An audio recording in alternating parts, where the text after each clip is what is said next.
Anak muda kalau mau cepet kaya, jangan beli rumah, jangan mikir buat beli rumah, terutama rumah tempat tinggal. Saya tahu kalau saya ngomong kayak gini pasti banyak nanti yang komplain, yang protes, yang apa namanya, yang nyerang dan bilang wah nggak mungkin nggak beli rumah, wah kalau nggak beli rumah nanti nggak punya tempat tinggal, nggak bisa pulang segala macam. Saya kan kasih tahu kenapa alasan saya mengatakan kalau anak muda ya terutama kalau mau kaya, mau sukses secara finansial jangan beli rumah. Jangan beli rumah dulu gitu ya. Kenapa? Nih saya jelasin. Saya langsung kasih hitung-hitungan, saya langsung kasih angka deh. Misalnya harga rumah 1 miliar. Harga rumah 1 miliar itu misalnya kita mau beli pakai bank gitu ya. Mau beli pakai bank, KPR kan harus ada DP itu depannya. DP-nya berapa? Misalnya 30%, berarti 300 juta. Kita harus punya uang cash 300 juta. Nanti kemudian nyicil sisanya. Nyicil plus bunga segala macam. Ada pajaknya, ada biaya notaris, BPHTB dan segala macam. Dan apa namanya? Oke, anggaplah itu semua kita tiadakan ya. Ya biar simple aja. Harga rumah 1 miliar, DP 300 juta, cicilan 700 juta berarti kan sesimpel itu. Anggap aja nggak ada bunga, nggak ada apa namanya, nggak ada pajak, nggak ada yang lain-lain. Biar gampang aja. Lalu kemudian pertanyaannya, 300 juta ini kan kita harus siapin uang siapa? Ya uang kita sendiri gitu loh. Permasalahannya di sana. Kenapa saya bilang kalau anak muda mau kaya jangan beli rumah. Jangan beli rumah tempat tinggal.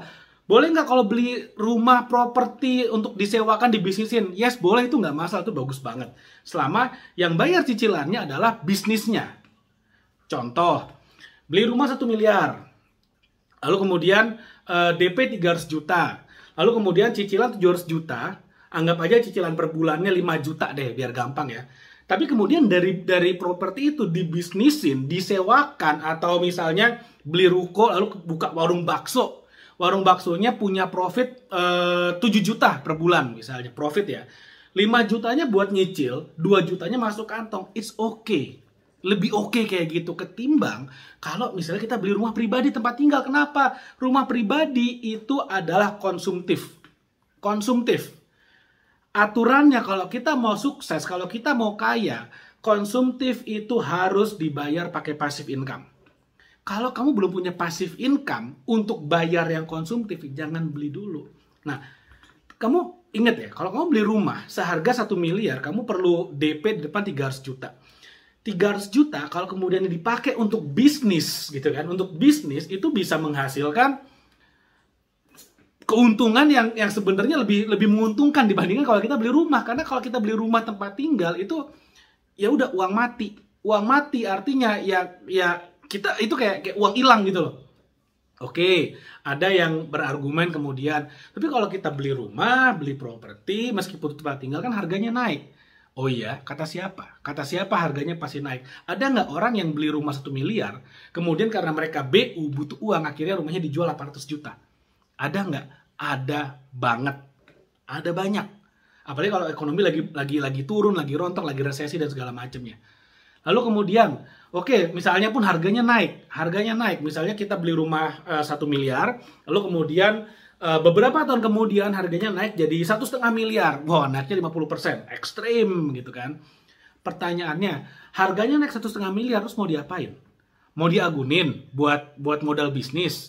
Mau diagunin misalnya untuk apa? Untuk liburan? Mau diagunin buat apa?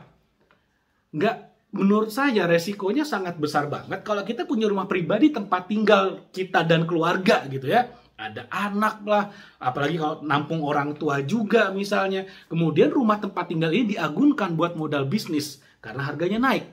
Wah, itu nggak make sense banget. Buat saya investor, saya juga entrepreneur, saya mengerti bagaimana cara mengolah uang, mengolah hutang, saya ngerti.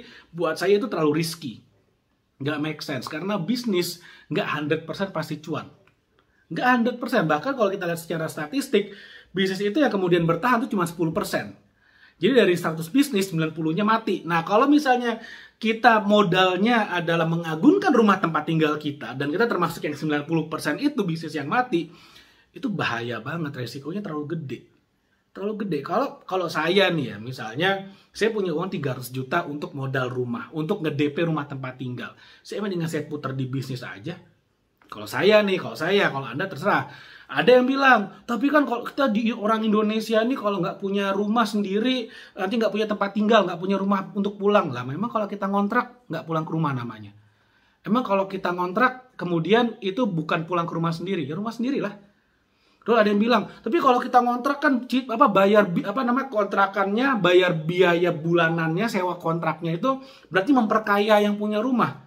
Lah memang kalau kita beli rumah, kalau rumah kita beli nyicil di bank, emang kita nggak memperkaya bank? Ya sama aja, tetap memperkaya orang lain kok. Kalau kita memperkaya diri sendiri, rumah ngontrak, uang untuk DP kita pakai buat bisnis, kita makin kaya. Kalau perlu ya syukur-syukur ya uang dari bisnisnya bisa buat bayar rumahnya, ya harusnya begitu. Ketika nanti passive income kita udah gede, baru kita beli rumah sendiri pakai passive income. Tapi kan nanti ada yang bilang juga nih, tapi saya bayar biaya kontrakan itu sama besarnya kayak saya bayar cicilan rumah. Ya betul, saya setuju. Tapi ingat, kalau kita mau beli rumah ada DP-nya dulu di depan. Nah itu masalahnya. DP-nya ini kalau kita putar di bisnis hasilnya bisa lebih gede. Gitu aja sebenarnya, simple banget kok. Simple banget. Jangan kemudian dibikin ribet kayak wah tapi kita perlu tempat untuk pulang gitu ya setiap hari ke rumah, nanti memperkaya orang lain kalau kita ngontrak rumah. Ya bukan itu poinnya. Kalau kamu merasa kamu harus beli rumah, harus punya rumah, itu bagus banget. Secepat mungkin perbesar passive income-mu, gitu aja. Ternak uangnya dibesarin secepat mungkin sehingga passive income-nya banyak, itu yang dipakai untuk beli rumah pribadi. Ingat prinsipnya, rumah pribadi itu adalah barang konsumtif. Kecuali nih misalnya ada yang properti yang tanpa DP gitu kan, DP-nya sebenarnya yang dipermasalahkan. Karena modal untuk DP-nya, uang untuk DP bisa dipakai buat bisnis. Oke, misalnya ada nih perumahan atau apartemen atau ya landed lah misalnya yang harganya 1 miliar, nggak pakai DP langsung nyicil per bulan, nyicilnya misalnya 10 juta sebulan misalnya, contoh. Ya udah, daripada kamu nyewa rumah 10 juta, ya udah mendingan punya sendiri karena toh langsung nyicil. Yang jadi masalah adalah kalau kamu harus nyepit uang gede di depan dan itu konsumtif.